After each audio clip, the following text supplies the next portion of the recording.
Pues buenas tardes, dar las gracias por la asistencia al comandante naval de Alicante, al subdelegado de defensa también de Alicante, a nuestro presidente de la Asamblea de Madrid, y si sigo nombrando gente de partidos políticos y amigos de la Asamblea, pues no dejaría hablar a Luis, que es el que realmente importante que tiene ahora.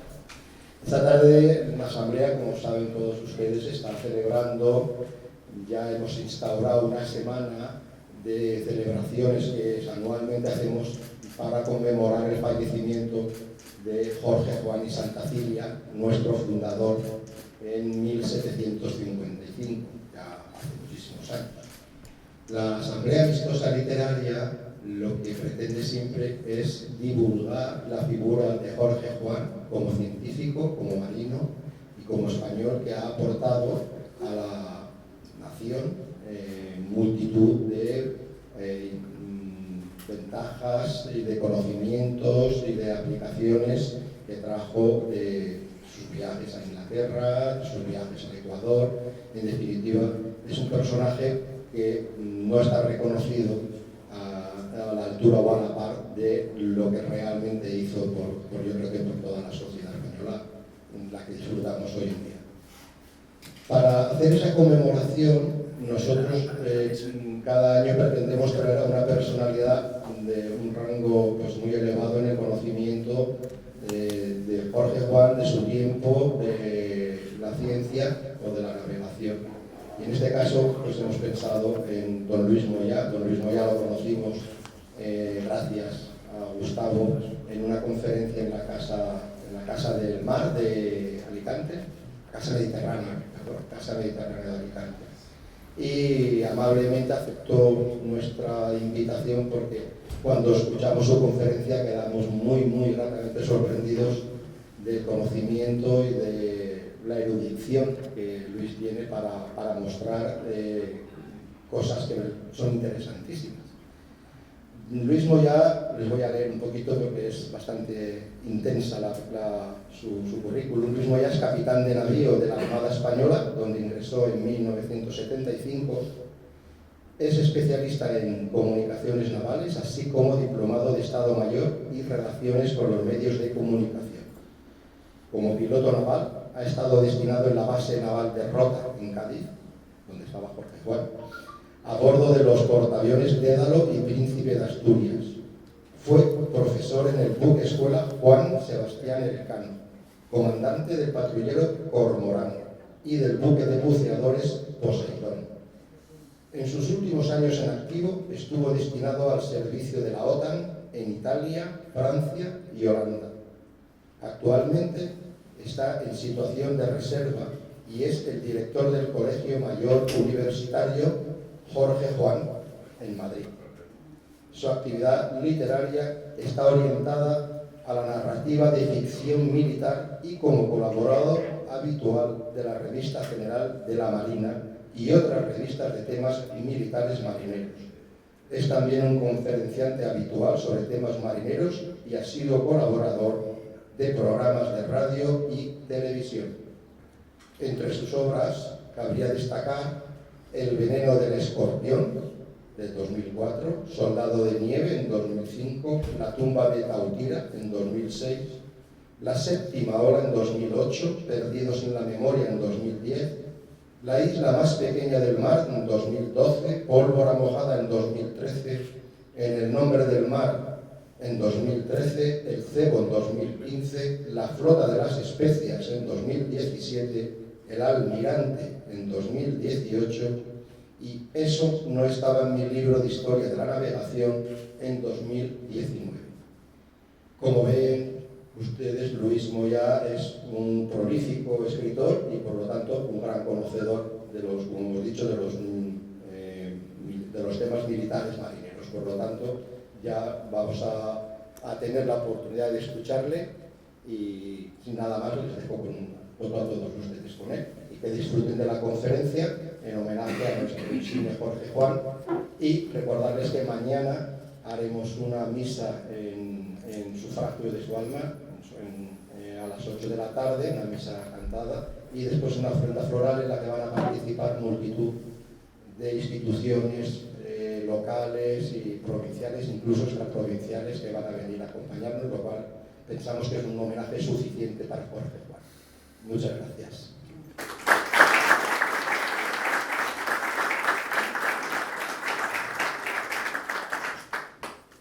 Bueno, buenas tardes. ¿Se me escucha así de viva voz?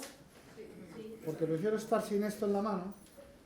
Entonces lo hacemos así. Voy a poner esto un poquito así más que nada. Así, ¿lo veis bien? Porque así me pongo yo aquí. Porque como hay cosas que tengo que apuntar con el prefiero hacerlo desde aquí. No sé si sentarme o ponerme de pie, pero bueno, vamos a empezar. Bueno, muchísimas gracias por tu cariñosa presentación. Muchísimas gracias a todos por asistir y a la ciudad de Novelda por traerme aquí, porque mira, yo no la conocía, ya la conozco. No hemos podido empezar con mejor pie con una comida fabulosa que hemos tenido al mediodía, que lo hemos pasado muy bien, y la verdad es que ha sido muy entretenida y muy agradable. Y vamos a hablar hoy de un personaje español como Jorge Juan, poco divulgado, poco conocido. Ancamo, el almirante de la pata de palo. En realidad, si veis, esta novela de aquí es la biografía novelada de este señor, de Blas de Lezo. El editor no le gustó lo de Ancamo porque dice, los escritores y los editores muchas veces no nos entendemos, porque los escritores vemos la perspectiva de la novela desde la propia novela y los editores desde el punto de vista del marketing. Ancamo es una palabra desconocida, no le gustó, lo cambió por el almirante, para eso manda él. A mí me gusta Ancamo, ¿por qué? Significa en vasco pata de palo. Habéis oído seguramente decir que a Blas de Lezo le llamaban el medio hombre, en virtud de sus taras físicas, ¿no? En realidad eso a él no le molestaba, pero tampoco le hacía mucha gracia, ¿no? Sin embargo, esto de Ancamo sí, no le disgustaba, esto sí le gustaba porque esto era un mote que le pusieron sus hombres. En pasajes donde él era natural, había mucha gente que apuntaba para embarcar con él en sus buques, a pesar de que eran barcos que combatían, que había víctimas, que había bajas, pero cada vez que llegaba por allí había tortas por embarcar con él. Eso en el idioma militar nosotros lo llamamos liderazgo. Entonces cuando tu gente te pone un apodo, pues eso es distinto. Cuando el apodo no es vejatorio, claro, ni nada de eso. En este caso, a él le llamaban pata de palo, cariñosamente, perdió la pata en un combate, la pierna, perdón, y a él no le molestaba, por lo tanto, sus hombres le llamaban así y a él no le importaba. Empezamos hablando, si es que esto va como yo creo que debería ir, a ver. Vamos a darle aquí. Tiene un ratón ahí, si quiere. A ver, es que debe haber algo aquí. Ahí está. Empezamos con este señor que no tiene nada que ver. Si no lo habéis reconocido, es Horacio Nelson. Como veis, le falta, también tiene un ojo también, igual que Blas de Lezo. Hay muchas semejanzas entre Horacio Nelson y Blas de Lezo. Para mi gusto, los dos estrategas más importantes sobre el verde y dificilísimo tapete del mar. Combatir a la vela en el mar en el siglo XVIII era, en cualquier siglo en realidad, pero en el siglo XVIII era una cosa... Es que dice que no se oye. Vale. El combate a vela en el mar... ¿Hola? Ahora.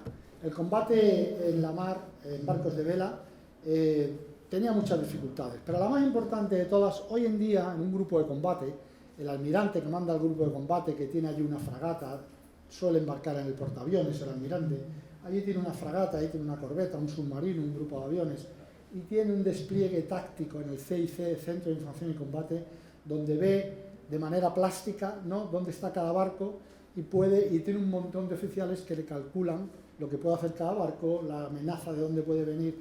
Esto antiguamente en el mundo de la vela se hacía a ojo, y además no solamente tenías que ver de dónde te venía el viento, sino de dónde venía el viento si estuvieras 500 metros más para allá, que muchas veces no era de la misma dirección. Y además tenías que ver también, teniendo en cuenta esos datos, posiciones futuras, porque el combate no empieza en este momento, el combate empieza dentro de media hora. ¿Dónde vamos a estar dentro de media hora? Pues todo eso lo tenía que ver una persona en el mar. Eso es una aptitud personal, ¿no? esto pues Blas de Lezo y Horacio Nelson lo tenían. Para mi gusto, los dos principales estrategas. Le falta un ojo, como veis aquí, le faltará a lo largo, con el paso del tiempo también un brazo, igual que a Blas de Lezo. En este caso, el brazo lo pierde en Tenerife cuando intenta atacar la ciudad con su escuadra y, bueno, un disparo de tierra de un cañón le desplaza el brazo y se queda sin él. Hoy en día en Tenerife, este cañón, llamado el Tigre, es la joya del Museo Militar de Tenerife. Pero, ¿por qué hablo yo aquí de Horacio Nelson? Mirad, Horacio Nelson es conocido universalmente. En Londres, Trafalgar Square, existe esta figura en su honor, que aquí tiene unos leones que están hechos con los cañones tomados a los españoles en la batalla de Trafalgar. Este obelisco, en el centro de Londres, honra a uno de los marinos más célebres del Imperio Británico. El Imperio Británico se sostiene gracias a la marina, porque es una isla, están aislados y necesitan del mar, necesitan de los barcos. Esto, aunque cada vez menos, lamentablemente no ha pasado con Blas de Lezo. A Blas de Lezo nos ha costado mucho tiempo reconocerlo. Bueno, vamos poco a poco. Aquí tenemos la estatua que está en Colón, en Madrid, inaugurada hace unos años. Esta también en Cádiz, en el Paseo de Canalejas. Esto está puesto en la casa donde él residió, en la calle Larga, en el puerto de Santa María, donde él residió durante mucho tiempo, porque a resultas de una de sus batallas estuvo enfermo mucho tiempo y en esa casa estuvo sanando. Y bueno, esto lo puso la Armada, concretamente el almirante de la flota le puso esta placa. Pero bueno, poco a poco se van haciendo cosas, pero todavía hay que hacer más. Yo, si aquí hay gente de la política municipal, pues pediría para él, porque la merece largamente, una calle o una distinción semejante. Bueno, vamos a empezar con lo que es su vida. Nace en Pasajes de San Pedro en febrero de 1689. Pasajes de San Pedro es esta villa, conforme el río Yarzun corre a encontrarse con el Cantábrico, en su parte de babor, en su parte izquierda, es la villa de Pasajes de San Pedro. No confundir con Pasajes de San Juan, aquí da igual, pero allí no les hace mucha gracia. Bueno, perteneció a la pequeña burguesía donostiarra, guipuzcoana, y desde muy pequeño mostró inquietud por el mundo del mar. Hasta 4 generaciones anteriores se dedicaban al mundo del mar, pero no en la marina, vamos a llamar de guerra, no vamos a decir la armada, porque en 1689 estamos hablando de los Austrias, todavía no hay armada como la conocemos hoy, eso no llegará hasta 1717. Con los Austrias se contaron hasta 21 armadas distintas, la del Estrecho, la del Mediterráneo, la del Cantábrico, la armada de Barlovento, la armada del Caribe. Cuando llegan los Borbones se reúnen todas en una, que es la armada. Y aprovecho para decir una cosa que normalmente se utiliza mal. No debemos decir Armada Española, porque es una redundancia. La Armada es la Armada Española. Las demás sí se tienen que poner apellido, porque viendo que la Armada, nosotros le llamamos la Armada, pues ellos pusieron la Armada italiana, la inglesa, la americana, pero la Armada es la nuestra. Bueno, desde muy pequeño, como digo, muestra inquietud por el mundo del mar. Como en España no teníamos armada, estudia primero los jesuitas de Bayona, en Francia, y a continuación se va a la escuela naval inglesa. Con 12 años ya embarca en el Toulouse, que es el buque insignia del conde de Toulouse, que es Luis Alejandro de Borbón, hijo natural del rey Sol, Luis XIV. Con 12 años ya lo tenemos embarcado como guardiamarina. La buena parte de la vida de Blas de Lezo se desempeña en la guerra, en el contexto histórico de la guerra de sucesión. Como sabéis, muerto el último Austria, Carlos II, nos encontramos con que no teniendo sucesión, no teniendo hijos, pues hay una pelea abierta entre el continuismo del archiduque Carlos de Saboya, Austria, que quiere reinar en España como Carlos III, y Felipe d'Anjou, que quiere hacerlo como Felipe V. La verdad es que Carlos II había puesto en su testamento que quería que viniera el Borbón, Felipe d'Anjou. Es verdad que también que antes había dicho lo contrario, que cambió el testamento en los últimos momentos de su vida, cuando ya no era persona, estaba un poco en manos de su camarilla. Pero bueno, el hecho es que en su testamento aparece Felipe Anjou. Los ingleses, siempre los ingleses, en ese momento, no quieren que España se alíe con Francia. ¿Por qué? España es una potencia débil en ese momento. Pero con Francia tenemos una coalición bastante fuerte, si nos unimos a Francia. Y por otra parte, España tiene toda una suerte de colonias repartidas por el Caribe y por Sudamérica que los ingleses ambicionan. Por lo tanto, prefieren que caiga en manos de los Saboya porque para ellos sería más fácil arrebatárnosla que en Francia. Por eso hay una guerra que llamamos guerra de sucesión. Y como todas las guerras, tiene su combate naval importante, en este caso el de Vélez Málaga, porque tiene lugar frente a esta localidad malagueña. Como puedes ver ahí las cifras, 107 navíos, 96 navíos, se trata de una batalla de mucho calado, de mucho calibre. ¿Se me escucha bien al final? ¿Sí? ¿Se me escucha?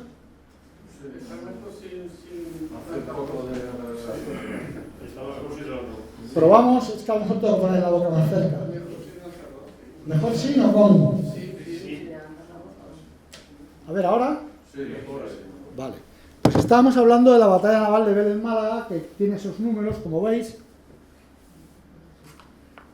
Es una batalla importante, donde si hubiera sido un combate de boxeo, estaríamos hablando de una victoria a los puntos de los españoles, atendiendo al número de bajas. Pero en realidad no lo fue, porque como pasó con tantas batallas navales de la época, al caer el sol al anochecer, las escuadras se pierden de vista y dejan de combatir. En ese momento, si crees que puedes ganar la batalla, pero no la has ganado todavía, lo que tienes que hacer es dividir tu escuadra para cuando amanezca, que algún barco sepa dónde está el enemigo, llamar a los demás y continuar la batalla si crees que la puedes ganar.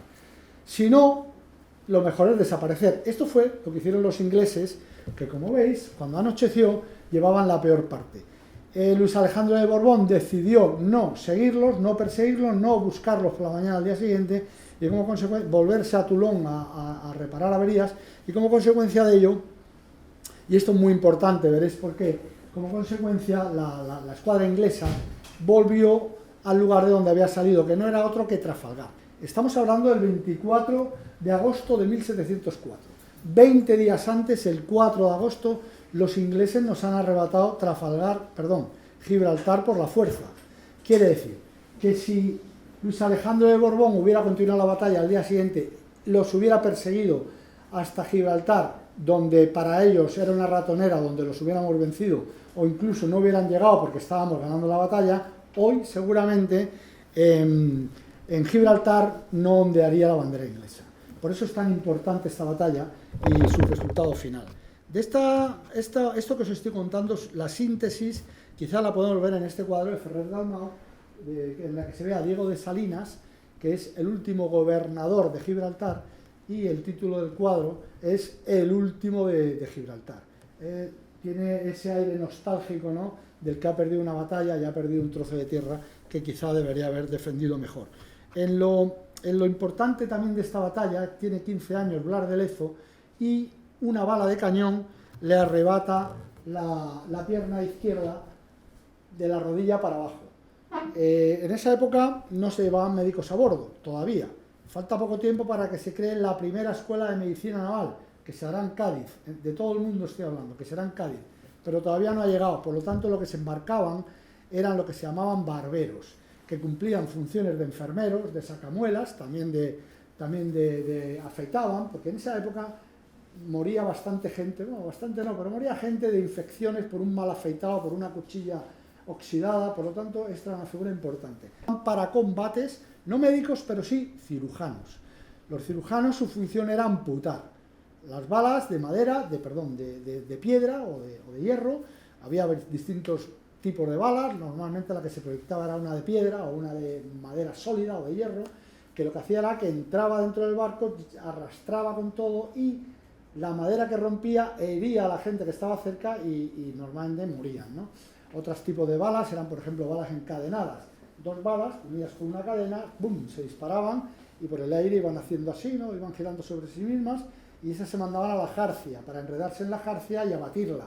Había lo que se llamaban balas rojas, que eran balas que se calentaban al rojo vivo, por eso se llamaban rojas, y se disparaban con la idea de provocar incendios. Los cirujanos estaban para estas heridas que os he contado, que los marineros recibían, sobre todo de la astilla. La astilla es el producto de la madera, como sabéis, y de ahí viene la palabra astillero, porque lo principal para la construcción naval era buscar buena astilla, buenos campos de pinos. Aquí hay buena astilla, ahí se hacía un astillero. Es un poco, lo cuento al margen, pero para que tengáis este tipo de cultura naval. Bueno, el caso es que el cirujano lo que hacía, únicamente utilizaba que te amputaban las piernas. No te curaba, porque allí no había tiempo para dedicarse a cada uno. Cortaban, cogían el muñón, lo metían en un cubo de alquitrán y claro, el hombre perdía el conocimiento, quizás la vida, quizás no, pero es así como se trataba. Esto fue lo que le pasó a Blas de Lezo. A Blas de Lezo, bueno, perdió la pierna, le hicieron este procedimiento, acabó la batalla y bueno, chico, tú tienes 15 años, tú ya no puedes seguir en la marina porque estás cojo. Pero él protestó, él dijo que él quería seguir, que él se comprometía a mover una pata de palo como si fuera su propia pierna. Y la Marina le dio la oportunidad de recuperarse, estuvo durante unos meses en su tierra natal, donde le hicieron la pata de madera, que además tiene una historia muy bonita. Pero bueno, el caso es que le hicieron la pata, empezó a moverse allí, todo el pueblo se volcó a ayudarle porque era tal su voluntad de volver a combatir que todo el mundo le ayudó y al final pasó un examen médico con una prueba física, una prueba de subir a la jarcia, de bajar y todo lo superó y volvió a embarcar en una corbeta, con la cual estuvo en este mismo año, en 1704, estuvo en Palermo, en Peñíscola, en las batallas de Palermo y de Peñíscola, y él con su fragata, siendo solo un alférez, porque le ascendieron a alférez, él con su fragata pudieron doblegar al navío Resolution. La diferencia entre un navío y una fragata pues es la diferencia que puede haber entre un Mauser y un tanque. O sea que imaginaos el mérito que tiene, ¿no? Bueno, aquí también, aunque no se vieron las caras, esta batalla tuvo la virtud que fue donde tuvo su primer encuentro con Edward Vernon, que haría carrera en la Armada Británica y que al final se convertiría en su némesis. Volverían a encontrarse finalmente en la batalla de Cartagena de Indias y allí se impuso, como seguramente ya sabéis, Blas de Lezo. Bueno, Blas de Lezo en 1706 se le ordenó con una pequeña flotilla de pinazas. La palabra pinaza es un modelo de barco que lo único que quiere decir es que está construido de pino, pero son barquitos pequeños, muy maniobreros, y entonces Blas de Lezo le ordenaron aprovisionar a los sitiados de Barcelona. Había gente en Barcelona que era afín al rey Felipe V, pero Barcelona estaba tomada por los partidarios del duque de Saboya. Entonces había gente partidaria que necesitaban aprovisionamiento. Entonces Blas de Lezo, había un cerco a la ciudad por barcos ingleses y Blas de Lezo lo que hacía es que ponía unas bateas, remolcaba unas bateas llenas de paja húmeda, les prendía fuego, eso levantaban unas nubes y con sus pinazas se colaba. Y así consiguió aprovisionar Barcelona.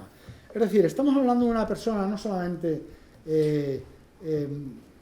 extraordinariamente valiente, sino además muy inteligente e ingeniosa. Y sobre todo, recordarlo, con una gran capacidad de liderazgo. En 1706 se le ordena la defensa del castillo de Santa Catalina de Tolón. Este castillo lo defiendes tú. Atacan los ingleses y los saboyanos. Tened en cuenta que en esa época la pólvora no era tan potente como ahora y además tampoco lo eran los cañones. Los cañones se hacían a mano.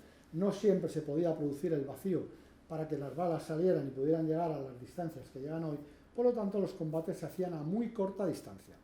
Y además, normalmente también se utilizaban mucho los mosquetes y había que acercarse mucho a costa para poder hacer uso de ellos. Tanto se acercó un barco inglés que el que estaba defendiendo el castillo de Santa Catalina en una de las almenas, pues recibió una bala en el cemento se le metió en el ojo y se lo vació y se quedó ciego del ojo izquierdo, o tuerto del ojo izquierdo.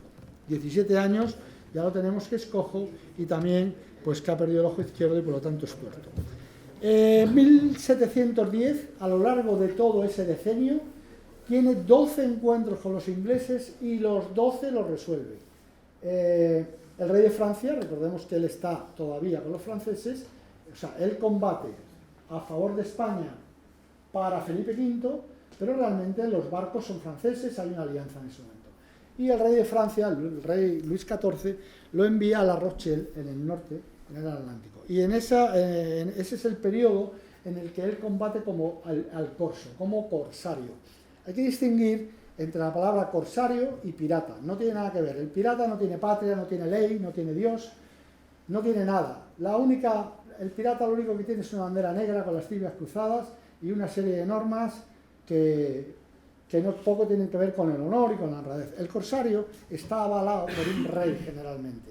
Es decir, tiene una patente de corso que si es detenido no puedes colgarlo de un palo como se hacía con un pirata, porque él tiene detrás a un rey. Y si tú lo cuelgas estás provocando a un rey y puedes estar declarando una guerra. Es decir, en este periodo de tiempo tuvo patente de corso con el rey de Francia. Él podía combatir a todos los barcos que encontraba y los beneficios, si los había comerciales, se los repartía con el rey de Francia. Pero dentro del entorno de una guerra, además, porque había una guerra declarada. Aquí tenemos un cuadro muy bonito y muy interesante, que es el combate con la fragata Stanhope, sobre el que volveremos en un momento porque hay aquí algo que resulta, para mi gusto, bastante importante.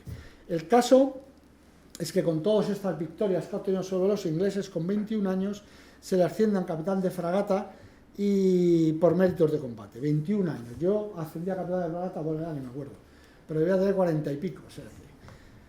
Bueno, como sabéis, el punto más importante de esta batalla ocurre el 11 de septiembre de 1714, cuando las tropas del duque de Berwick, que trabajaban para Felipe V, pues se presentan por tierra frente a la muralla de Barcelona y consiguen por fin penetrar las defensas. Antes de eso, en 1712, Blas de Lezo, al mando del navío Campanella, ya forma parte de la escuadra que bloquea Barcelona para que no reciba lo que hablábamos antes, que él burlaba el bloqueo para llevar aprovisionamiento a los que estaban allí sitiados.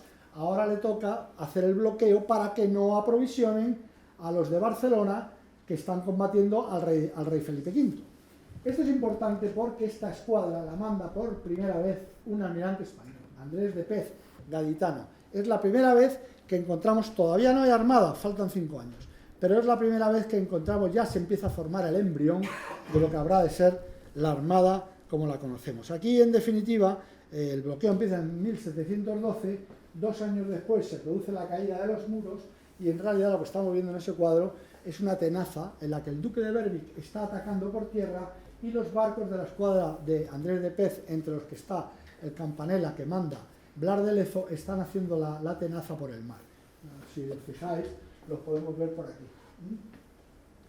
Esto no da fin todavía a la guerra de sucesión, porque la guerra de sucesión se terminará al año siguiente. En cualquier caso, se acerca tanto a tierra a combatir, porque están bloqueando, al mismo tiempo combatiendo las defensas de los castillos que dan al mar, que una bala de un mosquete le inutiliza el brazo derecho.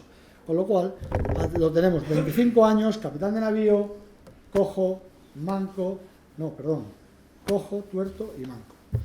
La guerra de independencia terminará al año siguiente con la toma de Mallorca, en la que él participa a bordo de Nuestra Señora de Begoña. Casualidad o no, pero el hecho de que Blas de Lezo fuera allí a combatir a los mallorquines, casualidad o no, pero se rindieron sin disparar un solo tiro. Bueno, vamos a pasar un poco más rápidamente ahora por estas partes de su vida. En 1715, durante 5 años, es destinado a la escolta de galeones. Como sabéis, los galeones de Indias salían de Cádiz, un número de barcos mercantes que llevaban lo que tuvieran que llevar, 10, 12, 14, 24, los que fueran, una flota de defensa, en la parte de proa una nave almirante y en la parte de popa una nave capitana, que era la que mandaba toda la cuestión de la defensa. La nave capitana la mandaba Blas de Lezo, y casualidad o no, otra vez, pero en esos 5 años no se produjo ningún ataque a nuestros barcos. De 1720 a 1730 participó en la guerra a los corsarios de los que hablábamos ahora, pero él los combate. En este caso, 2 tipos muy importantes: el holandés Vlissingen y sobre todo el inglés John Clipperton. Esto era muy importante porque en ese momento España vivía de la plata de México y fundamentalmente de la plata del Potosí. que es una zona que está aquí a caballo entre lo que hoy es Ecuador y Perú. Y esa zona rica en plata, esa plata llegaba a España por el Pacífico, a través de barcos que llegaban a Panamá, en la parte del Pacífico, a la ciudad de Panamá, carreta de bueyes, llevaban toda esta plata hasta Portobelo, Portobelo se embarcaba hasta Cartagena de Indias La Habana, y de allí flota de Indias a Cádiz. Quiere decir que estos dos piratas, estos dos corsarios, nos estaban haciendo mucho daño, porque estaban interrumpiendo ese tráfico y nadie parecía detenerlo. La verdad, esto no me puedo detener a explicaros cómo lo hace, lo podéis leer si queréis, pero es de una sagacidad lo que hace Blas de Lezo para atrapar primero a Flissingen y después, sobre todo, a Clipperton, que Clipperton es que no se sabía dónde guardaba lo que robaba. Ahora lo sabemos, porque si miráis el mapa del Pacífico, aproximadamente por aquí, un poquito más para acá, encontraréis una isla pequeñita que se llama Isla Clipperton. Ahí quedó desvelado el misterio. Era una isla desconocida, fuera del mapa de vientos. El mapa de vientos del Pacífico es muy complicado. Y el caso es que, bueno, con mucha sagacidad consiguió atraparlo y acabar con el robo de la plata. En 1725 se casa con Josefa Pacheco.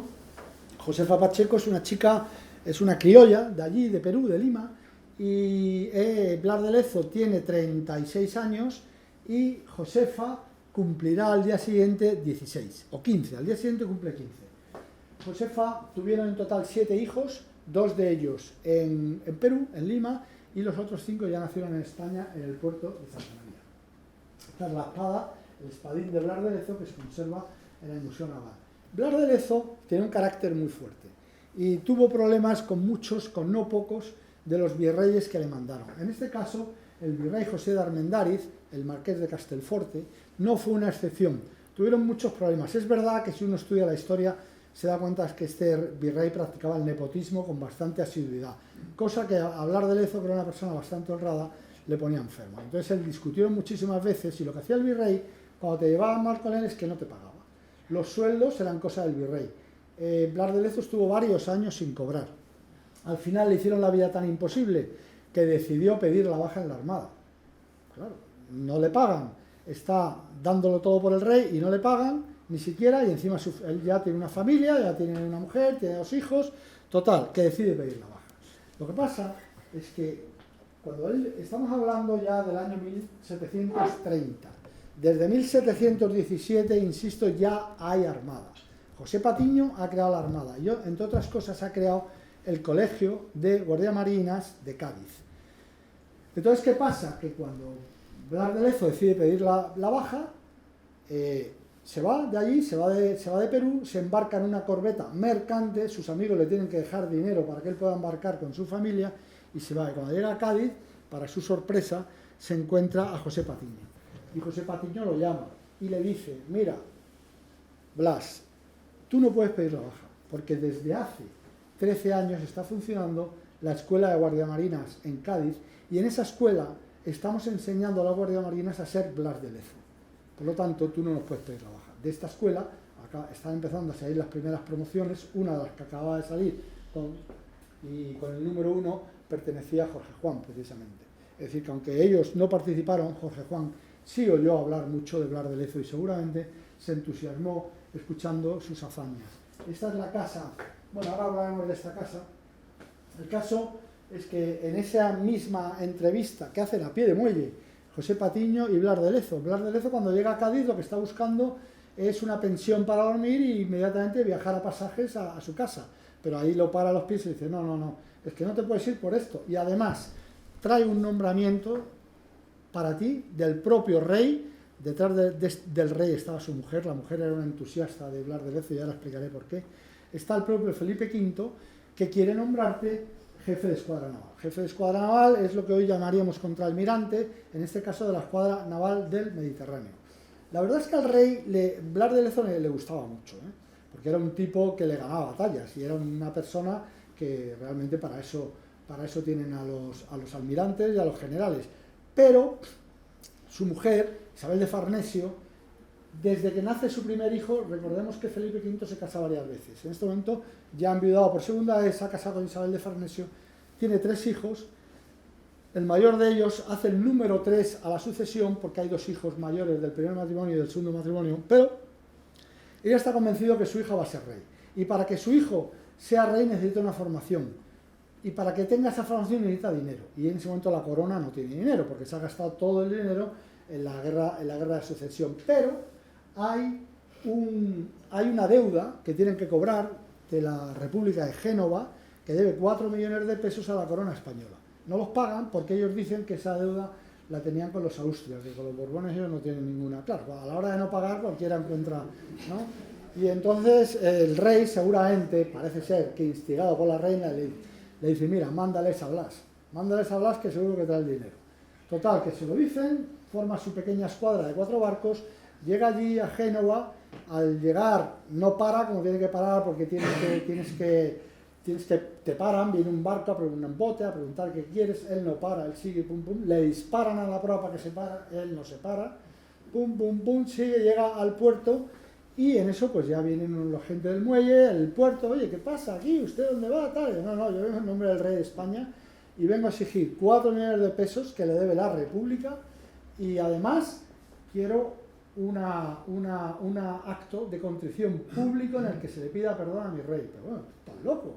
Tú vienes aquí y digo, bueno, mira, yo quiero los 4 millones y además, y esto es un acto muy histriónico que hace, le da la vuelta a una ampolleta de estas de arena que había para medir las guardias, ¿no? Entonces el tiempo se medía con ampolletas de arena, y esa era una ampolleta de 4 horas, le dice, mira, este es el tipo que tenéis para traerme el dinero. Y si no, empieza a disparar a la ciudad. Y cuando se van a decirle al Senado de la República lo que está pasando, escuchan un ruido, miran y está levantando las portas y sacando los cañones. Joder, el tío sale corriendo, avisa de lo que está pasando, Génova era un sitio que no estaba defendido, y entonces inmediatamente, al cabo de las 2 horas, aparece un carro de bueyes con 4 millones de pesos y una serie de tipos formando allí para pedirle perdón al rey de España. Claro, el rey de España está encantado con él, y la reina ni te cuento, porque de estos 4 millones de pesos, 3 se dedicaron a la toma de Orán.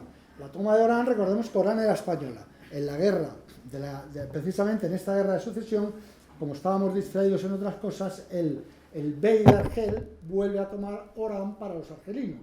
Y en ese momento es cuando el rey dice, no, esto es nuestro, vamos a reconquistarlo. Necesita dinero. De esos 4 millones, 3 van a estos. Y el otro millón, ¿dónde va? A la educación del príncipe Carlos, que Isabel de Farnesio siempre creyó que sería rey, como de hecho sucedió. Entonces, bueno, después de la recuperación de estos caudales de forma tan heroica y tan valiente, pues el rey le da derecho a usar esta bandera. Que te den derecho a usar una bandera propia en un barco, no ha pasado nunca en la historia. Pero es una persona que se lo gana todo con la fuerza de sus actos, ¿no? En este caso tenemos el escudo de España, con este de los Borbones en medio, la flor de lis, y aquí alrededor, bueno, pues tiene 4 anclas, pues destaca que son por hechos navales, y rodeando las 2 órdenes más importantes del momento, que son el toisón de oro y la del Espíritu Santo. Esto que vemos aquí, bueno, de hecho, finalmente va él también a la toma de Orán, como mandando la flota de vanguardia. La flota total la manda el almirante Cornejo, y él va en la flota de vanguardia, es decir, la que va primero. Bueno, excuso decir que le duró muy poco Orán, y que a los pocos días tomar una plaza, o sea, defender una plaza puede ser fácil más o menos, tomarla es complicadísimo. Bueno, le duró una semana, la tomó. Una vez que la tomó, las fuerzas volvieron a Barcelona, las fuerzas españolas, y él se quedó merodeando la ciudad para evitar que volviera el rey. Pero resulta que les habían dado alimentos en mal estado y se desató una epidemia de disentería, murieron 500 marineros y soldados españoles, y el propio Valderezo quedó muy enfermo. Bueno, esta es la casa del puerto de Santa María, donde se le mandó a vivir, a recuperarse de su enfermedad, en apartamentos de alquiler, pero a él se lo mandó allí a recuperarse. Afortunadamente le costó tiempo. Justo en ese momento fue cuando se puso en marcha el hospital, que os hablaba antes, el primer hospital naval del mundo, precisamente en Cádiz, y uno de los encargos del rey cuando este hospital fue un hecho, oye, sacarme adelante a Blas de Lezo. O sea, Blas de Lezo era una persona muy importante para los reyes de España y para todos los españoles. En esa misma fecha se le nombra teniente general de la Armada. Es curioso porque yo la novela la llamo el almirante, pero él no es almirante, él es teniente general. Esto es importante, porque esto es un detalle curioso, ¿eh? Cuando nosotros vienen los Borbones, importamos de ellos las ordenanzas militares. Y en los franceses, todavía hoy, todos llevan el mismo galón, pero tanto el capitán de fragata, como el teniente coronel del ejército del aire, como el jefe de bomberos. O sea, tiene desde los tiempos de la Revolución, todo se une, y entonces nosotros asumimos los empleos que traen los franceses y desaparece la figura del almirante. Por eso, Blas de Lezo en realidad es teniente general de la Armada. Pero realmente me diréis que si yo publico una novela para glosar la vida y biografía de Blas de Lezo y la llamo El Teniente General, queda un poco, ¿no? En cambio, el almirante sugiere más una persona de mar, no una persona de... Bueno, entre otras cosas, esto da lugar a cosas tan curiosas como los títulos. Mi coronel, mi capitán. Realmente esto viene de los franceses. Los franceses llamaban Monsieur le Capitaine, Monsieur le Coronel, y esto es el apócope de Messieurs Mons, M-O-N, ¿no? Nosotros cuando llega a España esto, nosotros le damos un sentido, un mon que significa mí, y le damos un sentido de la propiedad que no tenía en origen. Realmente inventamos lo del mi capitán, mi coronel, que no se dice en ningún ejército del mundo, pero bueno, vino de un error de un escribiente, pero bueno, ahí está. Como digo, ya capitán general, se recupera de sus heridas, se recupera de su enfermedad, y en 1737, cuando ya está un poco mejorcito, se le nombra comandante general de Cartagena de Indias. Bueno, ya se veía que los ingleses estaban queriendo hacerse con todo nuestro monopolio comercial del Caribe, y quién mejor que Blas de Lezo para defenderlo, desde el lugar que en ese momento conocíamos los españoles como la llave del imperio. Ahora veremos por qué. El caso es que este nombramiento tiene bastante acierto, porque 2 años después los ingleses nos declaran la guerra que nosotros llamaremos Guerra del Asiento, y los ingleses conocen de otra manera. Ahora volveremos. Fijaos en esto, Blas de Lezo.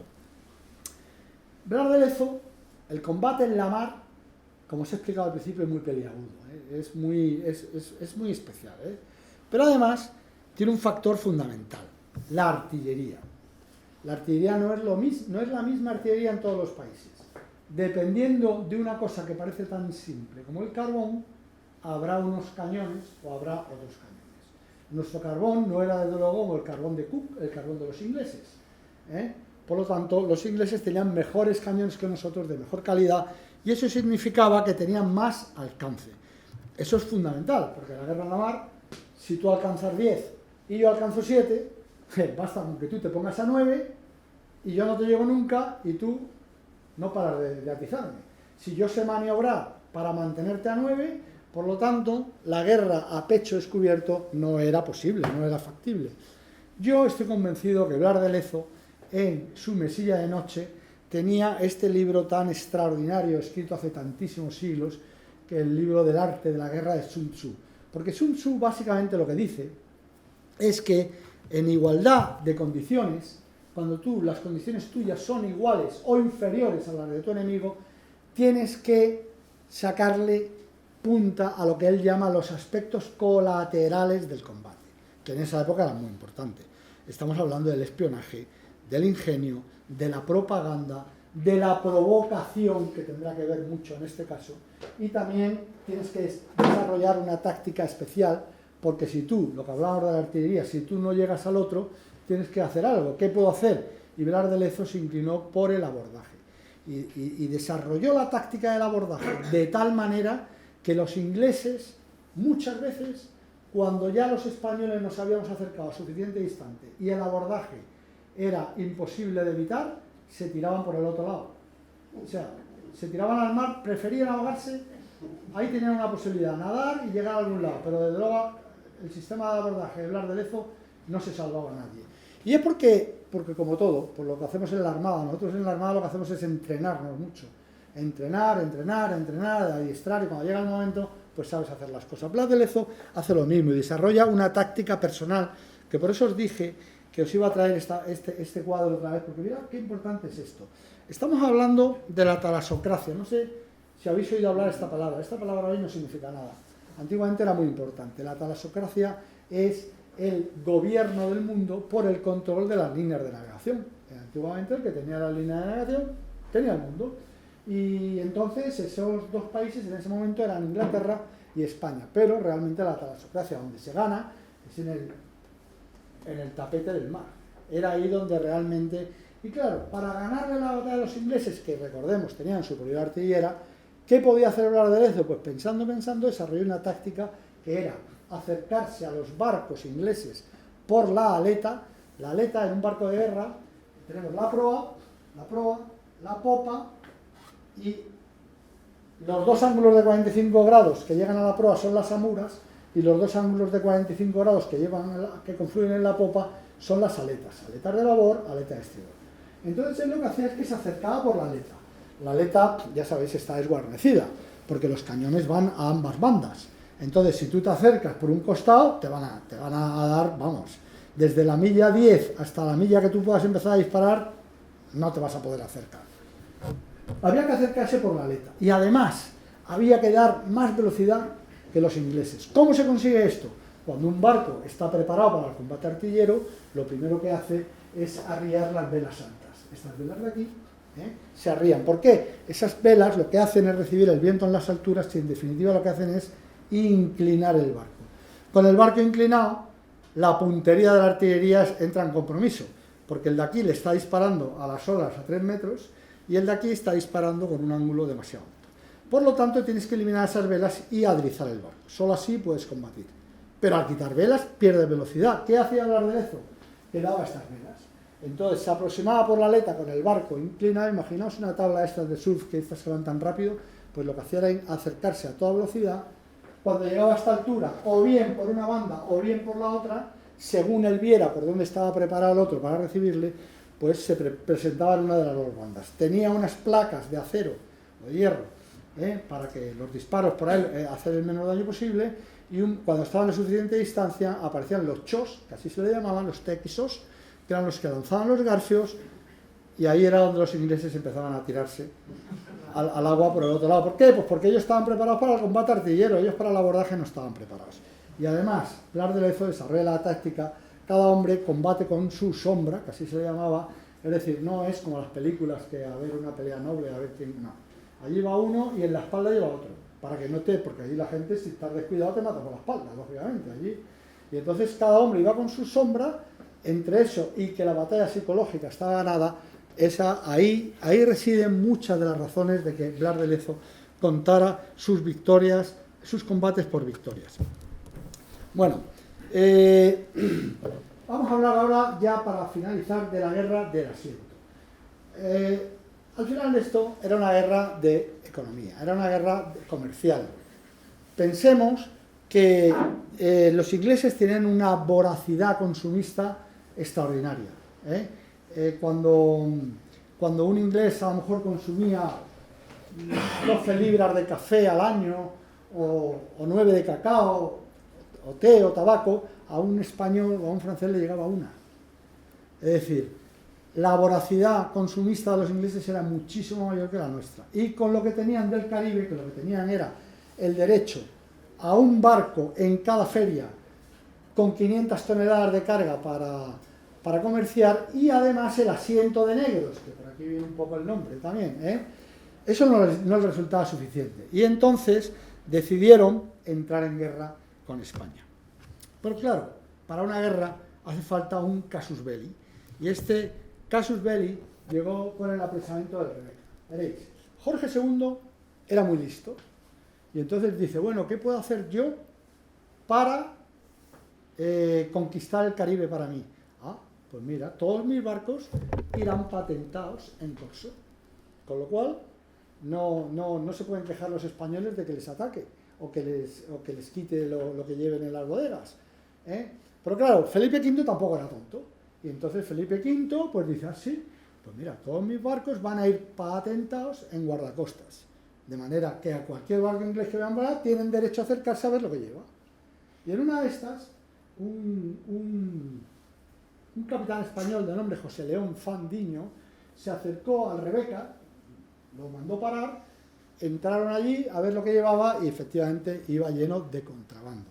Entonces lo que se hacía, si era un pirata, como os he dicho antes, se le colgaba, si no, se se la apresaba y se decía a los ingleses y te quedabas con el barco. Pero lo que hace José León Fandiño no hace esto. José León Fandiño lo que hace a Robert Jenkins es que le arranca, pum, la oreja. Le quita la oreja, al más puro estilo taurino español, pum, le quita la oreja y se la da. Y le dice, ahora vete a tu rey y dile que lo mismo le haré si a lo mismo se atreve. Total, esto fijaos, estamos hablando de 1731, la guerra de la oreja de Jenkins es en el 39. Robert Jenkins debió tener la oreja en formol 9 años, porque cuando fue a la Cámara de los Comunes a agitarlos para llevarlos, para conducirlos a la guerra con España, ya habían pasado 8 años. Aquí lo que tenemos es una ilustración inglesa en la que se ve el maltrato de los carceleros españoles a los prisioneros ingleses. Les están aplicando fuego, les están quemando los pies, para que, en fin, para hacerlos sufrir, porque no es como esos casos de para que torturarte, para que me digas la verdad, necesito saber un secreto que es para la batalla. No, esto era para torturarlos. Es así como nos pintaban en Inglaterra, ahora sí como nos pintaban en Londres.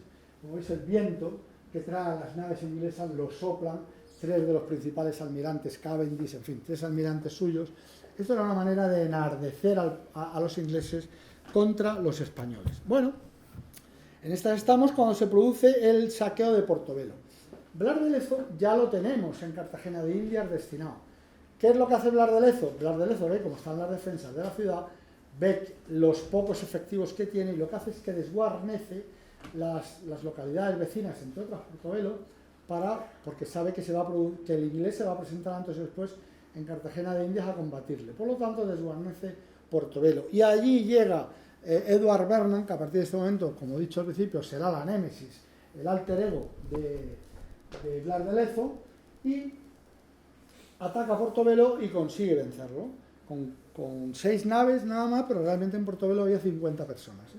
Bueno, el caso es que conquista Portobelo, para los ingleses envía una carta a Inglaterra diciendo que ha conquistado Portobelo. Los ingleses se vuelven locos de alegría pensando que con eso ya el Caribe es suyo. De hecho, si alguna habéis estado en Londres, habréis ido seguramente a Portobelo, que es un poco como en Madrid el rastro, ¿no? Es donde está todo lo que llega de las colonias y tal. Eso es un poco un homenaje a Edward Vernon. A Edward Vernon lo homenajea a todo el mundo a partir de ese momento.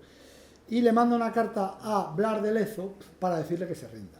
Blas de Lezo va a su mesilla de noche, coge el librito de Sun Tzu y dice, bueno, a ver, este tipejo, ¿qué es lo que tiene? Pues es un tío que como le piques lo suficientemente bien, se precipita. Y cuando se precipita, mete la pata. Porque ya habíamos tenido algunos encuentros con él en la mar, barcos españoles con él, y era una persona muy impulsiva. Y por ahí, una batalla en la que tú no tienes los efectivos para ganarla tácticamente, por ahí le puedes ganar la batalla. De manera que cuando él le manda la carta diciéndole, mira, Blas de Lezo, he tomado Portobelo y ahora voy a por ti. Es mejor que te rindas. Tengo a los prisioneros de Portobelo y no los voy a ejecutar, esperando que tú te rindas tu plaza de Cartagena de Indias y así no tenga que morir nadie. Y es cuando Blas de Lezo le contesta con esta carta que no tiene desperdicio, ¿no? Hubiera estado yo en Portobelo, no hubiera vuesa merced insultado impunemente las plazas del rey, mi señor, porque el ánimo que les faltó a los de allí me hubiera sobrado a mí para contener su cobardía. Bueno, yo me imagino a Edward Vernon con un cabreo de 1000 pares de narices leyendo joder, el cojo se pone chulo, tal, voy a ir a por él. Bueno, esto es un poco la guerra que dice Sun Tzu. Esa es la guerra de provocación, ¿no? Que la practica perfectamente Blas de Lezo. Bueno, Cartagena, hemos dicho, la llave del imperio. Es que realmente Blas de Lezo no estaba solo. Blas de Lezo tenía un espía en Jamaica, al que él llama el paisano. Ahora parece ser que está identificado, o por lo menos hay 7.500 descendientes del paisano que dicen que su tatarabuelo era el paisano, por lo menos lo saben. El caso es que en esa época se le decía únicamente el paisano, pero él sabía, gracias a este informante, lo que estaban preparando los ingleses en Jamaica. Y lo que estaban preparando los ingleses en Jamaica contra el parecer del virrey de Cartagena de Indias, el virrey de Nueva Granada, que decía que los ingleses no iban a atacar en Cartagena de Indias, sino en La Habana. Contra ese parecer, Blas de Lezo decía, mira, el paisano me informa que lo que están preparando los ingleses, británicos ya, desde 1705, lo que están preparando los británicos en Jamaica no es una fuerza de ocupación, una fuerza de ocupación sería la que iría a tomar La Habana y a continuación tomar Cuba. Lo que están preparando es una fuerza expedicionaria. ¿Eso qué significa? ¿Cuál es la diferencia? Pues según lo que tú estás preparando de armamento, lo que tú estás preparando de progresar en la batalla, son completamente distintas. Y en este caso estaban preparando una fuerza expedicionaria. ¿Qué quería decir? Que querían entrar en Cartagena de Indias porque era la llave del imperio. ¿Por qué era la llave del imperio? Porque de ahí hacia el sur se tomaba después todo. Paraguay, Uruguay, Argentina, Chile. Por eso Blas de Lezo sabía que el ataque se iba a producir en Cartagena de Indias. Y así fue porque el 13 de marzo de 1741 el vigía de la Torre Alta de Cartagena de Indias informa que aparecen en el horizonte 186 velas. Bueno, pues ahí están los ingleses. Y con ellos vienen 24.000 combatientes divididos mitad y mitad entre marinería y fuerza de desembarco, infantería de marina, al mando del general George Benworth. Vienen también 4.000 reclutas de Lawrence Washington. Esto es importante decir por qué pasa aquí. ¿Por qué Lawrence Washington se apunta con los ingleses a atacar a los españoles? Pues muy sencillo, porque Lawrence Washington representaba, estos 4.000 reclutas son virginianos de Virginia, donde estaban todas las plantaciones de tabaco y de té, y lo que está representando, él representa a todas estas plantaciones que lo que quieren es libre circulación de esclavos, que con España no era posible, con los ingleses sí. Aquí está la razón de que estos 4.000 reclutas de Lawrence Washington, hermanastro de George Washington, primer presidente de los Estados Unidos, estuvieran en la batalla combatiendo con Vernon contra nosotros. ¿Qué teníamos nosotros? 6 buques, 3.000 hombres, 600 flecheros, pero a 21 batallas ganadas por Blas de Lezo. La gente decía, mira, yo no sé cómo lo va a hacer, pero es Blas de Lezo. O sea, fijaos lo importante que es el liderazgo, ¿no?, a la hora del combate. El caso es que Blas de Lezo lo que organiza es una defensa radial. Cartagena de Indias no puede ser atacada frontalmente porque estos son arrecifes y por aquí no se puede entrar. Hay que entrar en la bahía interior, llegar hasta, esta es la ciudad, y la ciudad está defendida por un castillo que está más alto que la ciudad, que es el castillo de San Felipe de Barajas. Lo que hace Blas de Lezo es que esta entrada aquí, que se llama Boca Grande, la ciega con una escollera de madera, la ciega, con lo cual obliga a los ingleses a entrar por aquí. Al obligarlos a entrar por aquí, lo que hace, he hablado de un sistema radial que está en 3 círculos. El primero es estos 2 fuertes que hay aquí, el fuerte de San Luis y de San José, primera defensa, la segunda estos 2 fuertes de aquí, y la tercera el propio castillo de San Felipe de Barajas. Bueno, esto en realidad lo podéis ver más fácil aquí, o igual, ¿no? Pero los ingleses lo que quieren hacer es desembarcar en esta isla que se llama la Tierra Bomba, entrar por aquí, batir estos 2 fuertes y llegar a la ciudad y conquistar Cartagena. Y de ahí, para el sur, el imperio. Aquí tenemos Boca Grande, cegado, como vemos, con una escollera, y Boca Chica, que es por donde se produce el combate. Aquí están los 6 barcos que tiene Blas de Lezo, y los ingleses lo que hacen es empezar a combatir al cañón para agotar a la ciudad, para rendir a la ciudad, al ritmo de un cañonazo por minuto. O sea, imaginaos lo que es eso noche y día, boom, boom, boom, batiendo las plazas fuertes, y él lo que hace, Lezo lo que hace es que pone la primera defensa en Boca Chica, que son los 2 fuertes de San José que hemos visto ahí, y San Luis. Lezo sabía perfectamente que él no podía oponerse a esa fuerza tan grande de 186 barcos. Pero él lo que hace, porque es muy listo, es muy astuto, él lo que dice, mira, nosotros tenemos que aguantar aquí todo lo que podamos. Tenemos un aliado invisible, que son las enfermedades. Cartagena de Indias es una zona de ciénagas, donde reina allí el mosquito Anopheles que ya sabéis que transmite el paludismo, la malaria y otras enfermedades. Entonces, él dice, de hecho, los españoles, cuando llegaban allí destinados, tenían que pasar un periodo de aclimatación que morían 1 de cada 3, y 2 sobrevivían, que eran los que ya quedaban vacunados por haber inoculado la propia enfermedad. De manera que había que pasar un periodo, los españoles ya lo habían pasado. Los ingleses había pasado la fuerza de Vernon, la había pasado, llevaban ya en Jamaica allí estacionados bastante tiempo, pero no los infantes de marina que acababan de llegar. Los infantes de marina acababan de llegar de Inglaterra y no estaban no estaban aclimatados. Y entonces Blas de Lezo esto lo sabe por el paisano, ¿no? Y dice, lo que tenemos que hacer es dilatar el ataque. Cuanto más lo dilataques, más muertes en el ambiente, más enfermedades. Y ahí está nuestro aliado verdadero, ese mosquito, ese virus invisible. Bueno, pues empieza la batalla, y lo que para el inglés pensaban ellos que iba a ser cosa de 3 o 4 días, resulta que se retrasa durante 22. Aquí, en la parte norte, un poquito más al norte ahí, frente a Cartagena, había una zona donde circulaba el aire más sano, más puro, y allí cada día iba llegando un barco nuevo, otro, y ahí se iban fondeando, eran buques hospitales. Y Lezo ve y dice, claro, esto va bien, cada vez hay más buques hospitales ahí, luego están cayendo. ¿Y de qué están cayendo? Pues seguramente muchos de ellos de enfermedad.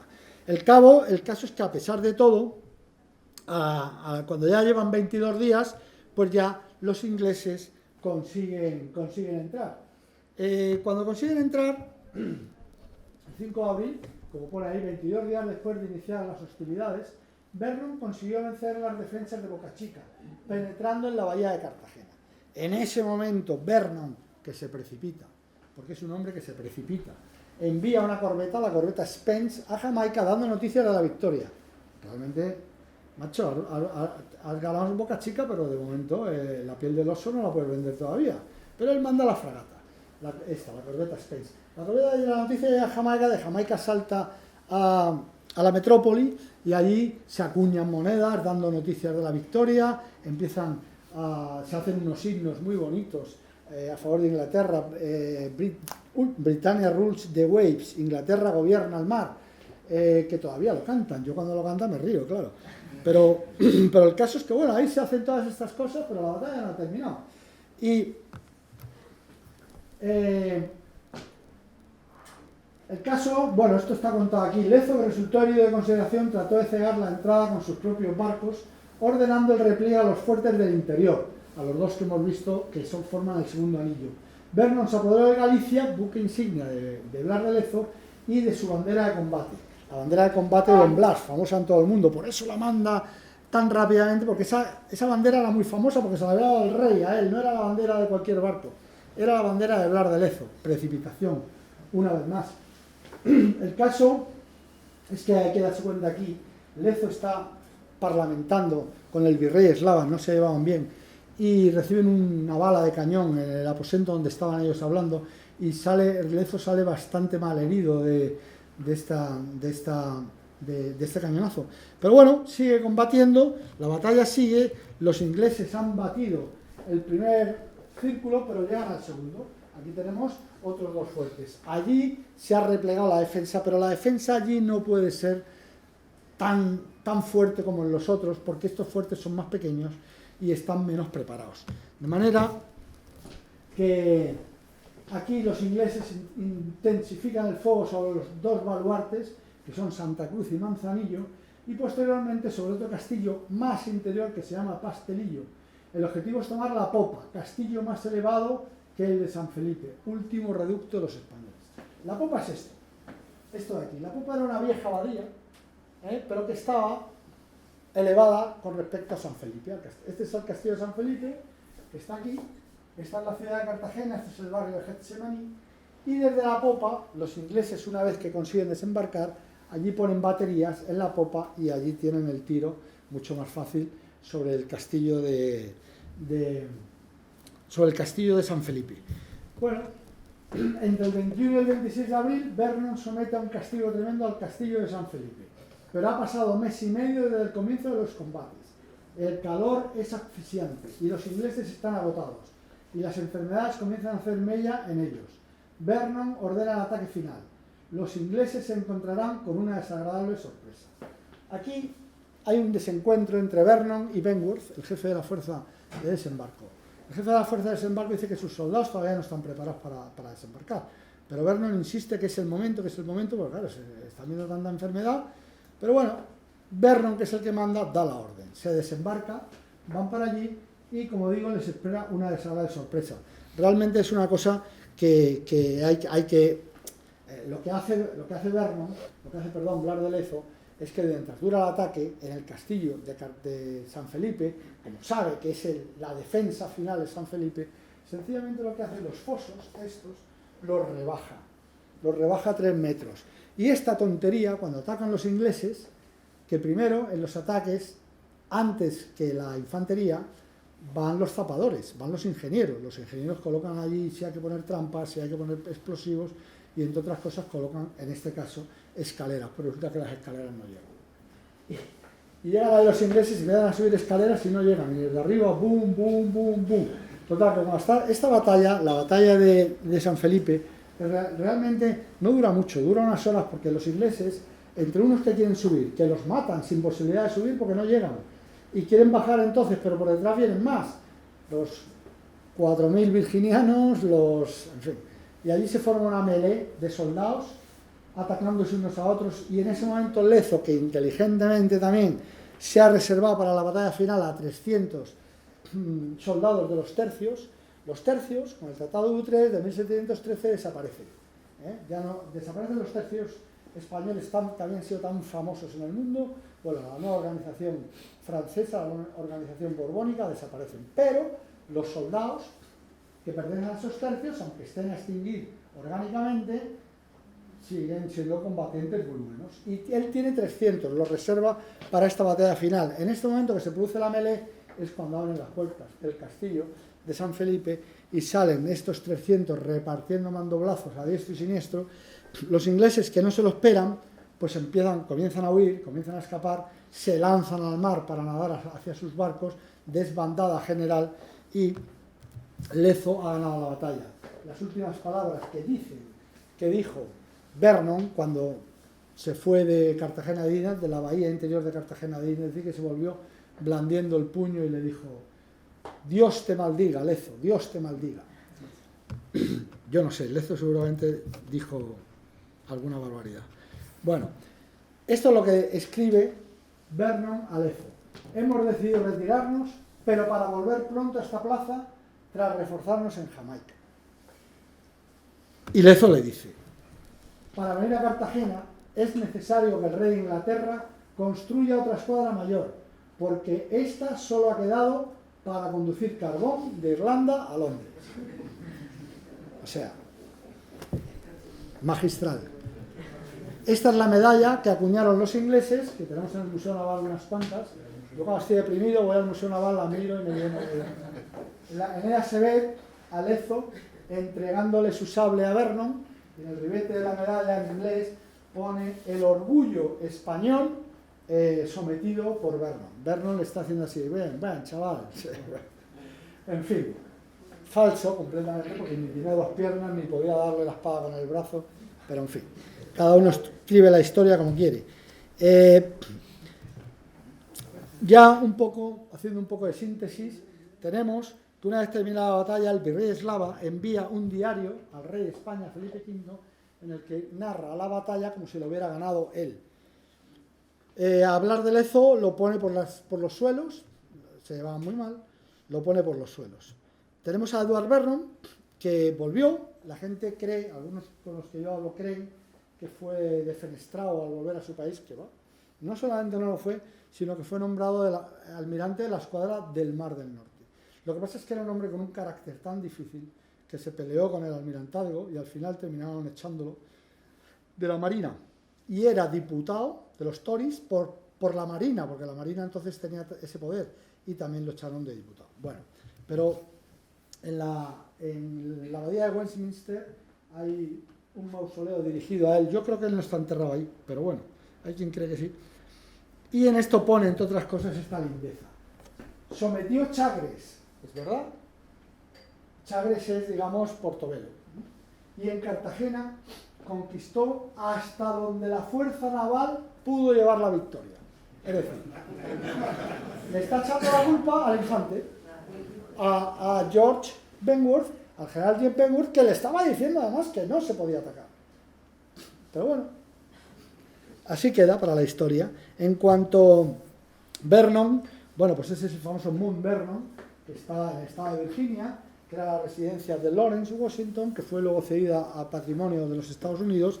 Pero hoy en día, fijaos lo que es la historia, hoy en día hay docenas y docenas de condados ingleses, colegios públicos que llevan el nombre de Vernon. Yo es que me quedo, digo, ¿pero por qué? Si primero fue una batalla en Cartagena de Indias que no te da nada que ver con los Estados Unidos y además la perdió. Pero bueno, estas cosas de la historia que uno no entiende. Bien, ¿y Blas de Lezo? Pues ahora veremos. ¿Qué dicen los historiadores británicos sobre Blas de Lezo? Bueno, pues aquí hay uno que dice que parece claro que el fallo de los británicos en Cartagena fue de una magnitud que excedió a lo de la derrota de los españoles en 1588, la Gran Armada, mal llamada Invencible, y así figura en todos los libros de historia y en los de la Armada, y en los de la historia de la Armada Española.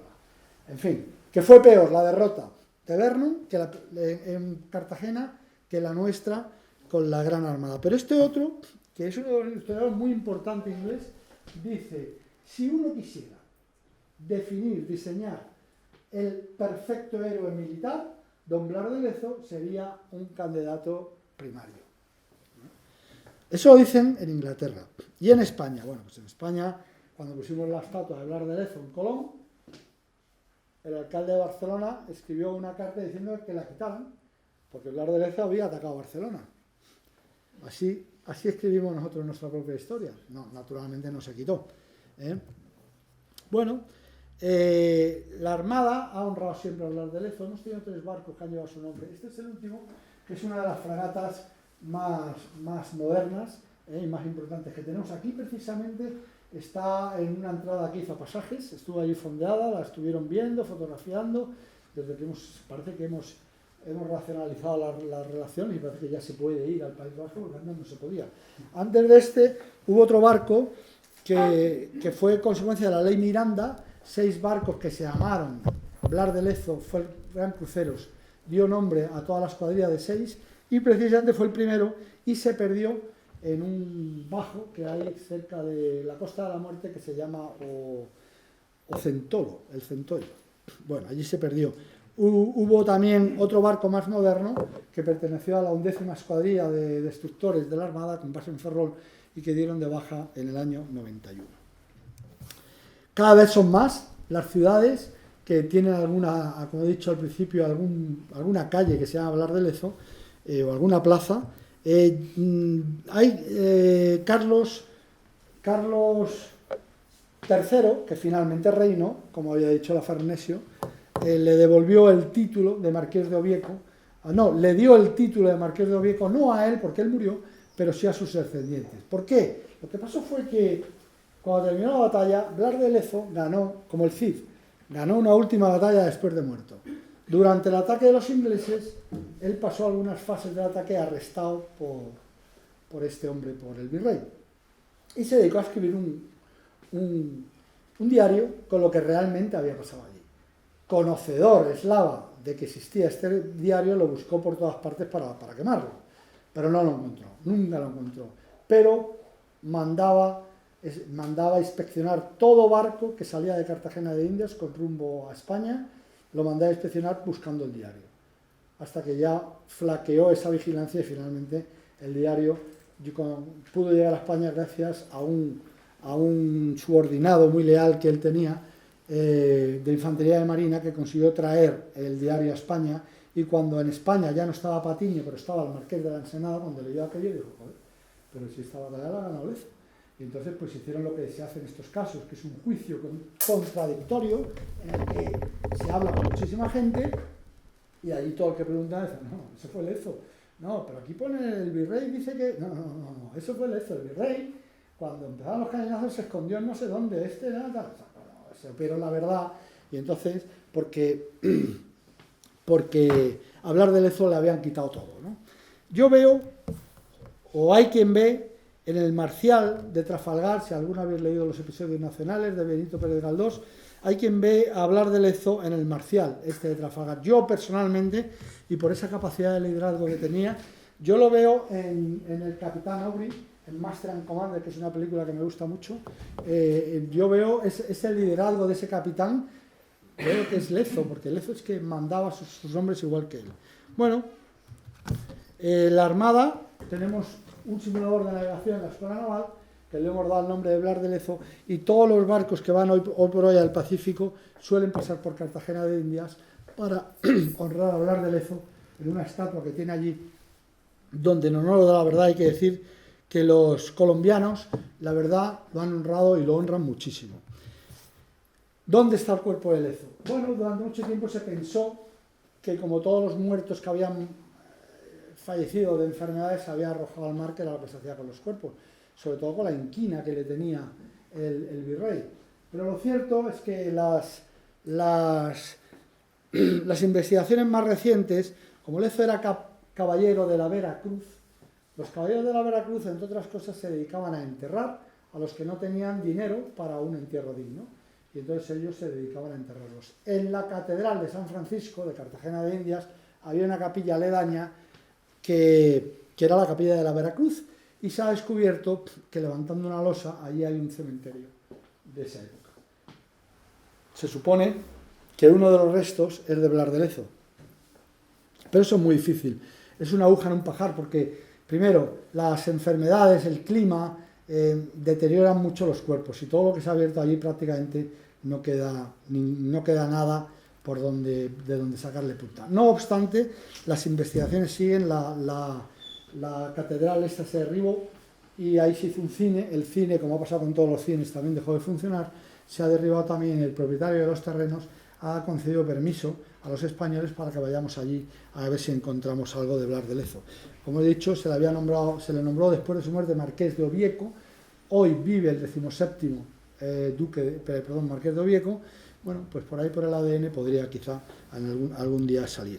Aquí tenemos el diario de Blas de Lezo, que trajo a España el capitán de batallones de Marina, Lorenzo de Alderete, que fue un fiel capitán de Blas de Lezo. Empieza de su puño y letra, empieza diario de lo acaecido en Cartagena. Esto lo escribe de su puño y letra Blas de Lezo, supongo que con la izquierda. En fin, dicen que sus últimas palabras antes de morir, murió el 8 de septiembre de madrugada, muy por la mañana. La noche anterior, la tarde, atardecer anterior, había llegado un aviso a Cartagena de Indias. Un aviso es un barco rápido, de velas que llegan van más rápido.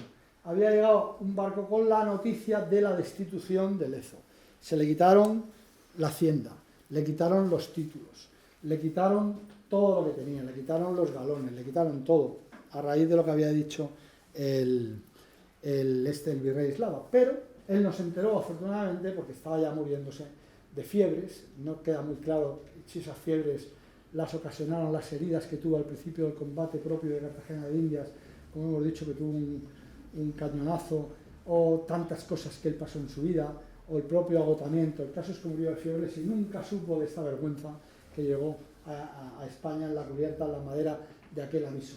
Dicen que antes de morir le dijo a su mujer, a Josefa: dile a mis hijos que morí como un buen vasco, amando y defendiendo la integridad de España y del imperio. Gracias por todo lo que me has dado, mujer. Fuego, fuego, fuego. Voy a tener ya la cabeza. Bueno, esto es un poco las historias que yo cuento, pues si algún día os interesa alguna de ellas, pues no tenéis más que decírmelo. Y con esto, pues hemos terminado. Muchísimas gracias por vuestra atención. Y el que quiera saber más,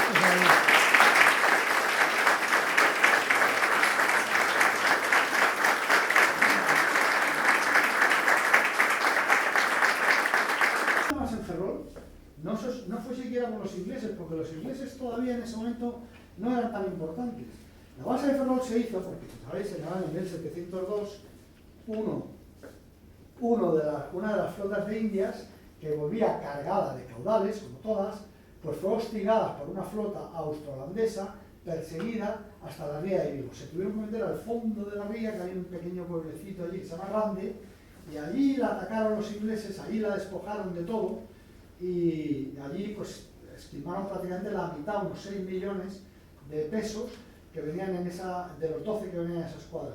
Se los llevaron, lo metieron todo a bordo de un único barco, el Santa Cruz de Maracaibo, y se perdió frente a las Islas Cíes porque faltó la estacha que lo remolcaba, y constituye hoy en día el segundo de los objetivos de la Armada en la búsqueda o en la recuperación de patrimonio sumergido. El Santo Cristo de Maracaibo, que está por ahí en las Islas Cíes. Pero se hizo la base porque por los alisios, nosotros salimos de Cádiz, nos montamos en el alisio, y sin hacer nada, velas cuadras, tiene que cambiar las velas, claro, las velas latinas del Mediterráneo ya no sirven. Velas cuadras que embolsan más aire, más difíciles de gobernar, pero embolsan más, y te puedes dejar, si quieres no hagas nada, no toques ni siquiera el timón. ¿Dónde te lleva? A las Bahamas, a Guanajarit, a donde fue Cristóbal Colón. Pero ¿qué pasa? Que para regresar no es tan fácil. Para regresar tienes que subir al norte, y si te dejas llevar por el alisio, ¿dónde terminas? En Galicia. Y entonces, claro, Galicia no estaba defendida. Y pasó, cuando más lo necesitábamos, en 1702, en plena guerra de sucesión, pasó que todo un convoy fue a parar a manos de los ingleses porque no estábamos preparados. Por eso se hizo la base de Ferrol. No por el inglés, acordaos que una vez perdida la Santa María por la broma, ¿sabes? Este molusco que roe la madera, y se dejó allí el Fuerte Navidad, allí en Haití, lo que hoy es Haití, en la española. Los dos barcos que volvieron, la Pinta y la niña fue a parar a Bayona, Galicia, y la Pinta a Lisboa. Pero fue a parar a Lisboa porque tocó antes en Madeira, que ese es otro de los misterios de Colón. ¿Por qué tocó en Madeira? ¿Por qué fue a Lisboa? Los reyes eso nunca se lo perdonaron, pero esa es otra historia. Cádiz, la más importante, por mor de la flota de Indias, Cartagena, por la piratería, y luego, cuando ya los ingleses fueron el enemigo principal, ya realmente, ya no nos disputábamos nada con ellos. Y la segunda pregunta que me has dicho, yo francamente no he tenido esa dificultad. Yo tengo mi carnet de investigador, y es más, la verdad es que he visitado muchas veces el este de Sevilla, el archivo de Indias, pero he ido porque me gusta ver las cosas de cerca, pero para el carnet de investigador he ido por internet, en el archivo de Indias puedo mirar lo que quiera, en Simancas y en todas partes. Yo no he tenido por lo menos esos problemas. Donde más problemas he tenido, curiosamente, nadie es profeta en su tierra, es en normal.